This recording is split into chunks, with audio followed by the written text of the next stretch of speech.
Hi, I'm Derek Bedry, also known as Mr. Gay Canada 2016. I wanted to take advantage of this moment to start speaking about some of the messages that I want to get across while I have the eyes and ears of whoever it is that may be watching. Probably 32 people will view this video, hopefully more, hopefully I have something interesting to say. Today we're talking about the intersection between mental health and sexuality. The reason why this is important is that LGBTQI people certainly experience a higher prevalence of mental health issues. A study was just released in the American Journal of Public Health of the relationship between sexuality and gender and mental health on Canadian populations. This has never been done before. The specificity of the fact that this is a queer Canadian population is what hasn't been done here before. Another reason this study is interesting is that it combines data from previous Canadian censuses and other Canadian reports on mental health and well-being all into one, and specifically targets the queer population. So it's a much bigger sample size than we've had to work with before. So a little bit of context. For the past 8 months or so, I've been undergoing treatment for some anxiety and significant depression. I'm happy to say that at the moment with medication and counseling, I'm doing really well. There were definitely some dark times in the fairly recent past, which was the point where I realized I needed to reach out and get help. And at that time, I didn't actually know that there was something medically at issue. I had always previously attributed certain behaviors to, self-defeating thought patterns like I deserved it, or this is just who I am. And it turns out that getting the right language to describe what is happening and what you're feeling, and examining the reasons why that might be that tend to exist in our past traumas, really empowers you and gives you the freedom to move on, to start doing the work of putting it behind you and growing, and having more positive interactions in your life.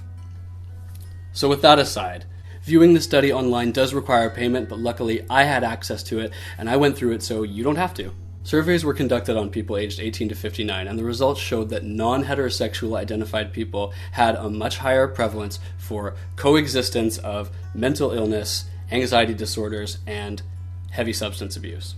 I just want to note that heavy substance abuse is defined in this study and in the surveys that were conducted on this population as having 5 or more drinks once in a night more than 12 times a year. And I think it's pretty fair. It's pretty fair to say that many of us do that fairly often. I don't know, maybe that's just because I'm queer and depressed. Mood disorders showed up in about 6% of the heterosexual people responding to the test.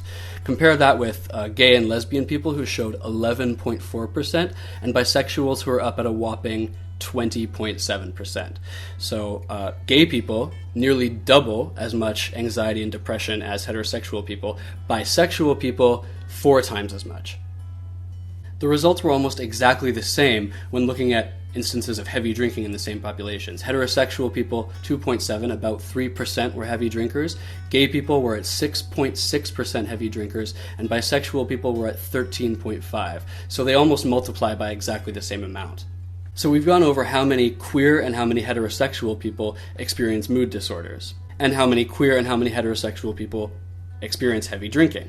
The study also shows when mood disorders co-occur with heavy drinking, meaning that people who declared a certain sexuality both experience mood disorders and heavy drinking or substance abuse at the same time.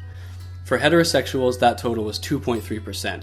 For gay people and lesbians, that was 5.2%. And again, for bisexuals, that number doubles to 10%. When the results were adjusted to give different scores based on sex and sexuality, like whether you're a gay man or a straight man, or a gay woman or a straight woman, the results didn't change that much. However, when those scores were corrected for bisexual people, there was actually quite a bit of variation in those scores. What the study concludes that actually means is that bisexual people face a litany of different social influences and factors that go into whether they have a mood disorder or whether they drink.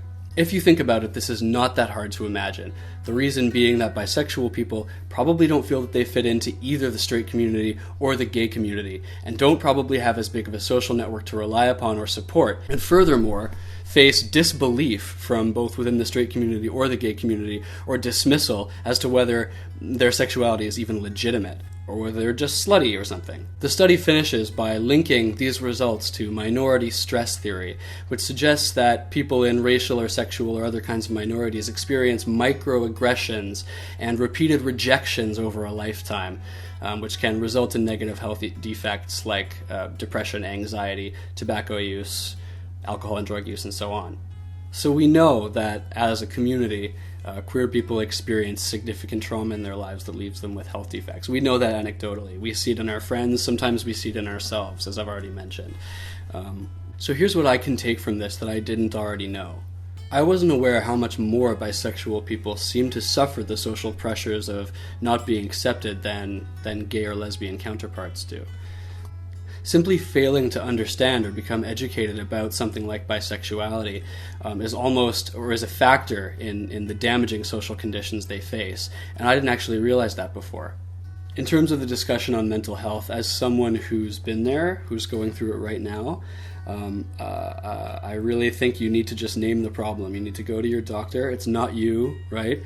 They have a questionnaire they ask you, and they can place you on a scale of depression, basically, and give it a name. And giving it a name is an extremely freeing thing to do. When it happened to me, I really felt that I suddenly had permission to start over with everybody.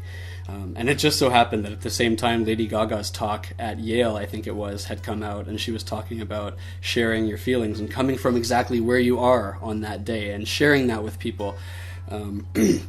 And that is extremely liberating too. I've been trying to practice that as much as I can.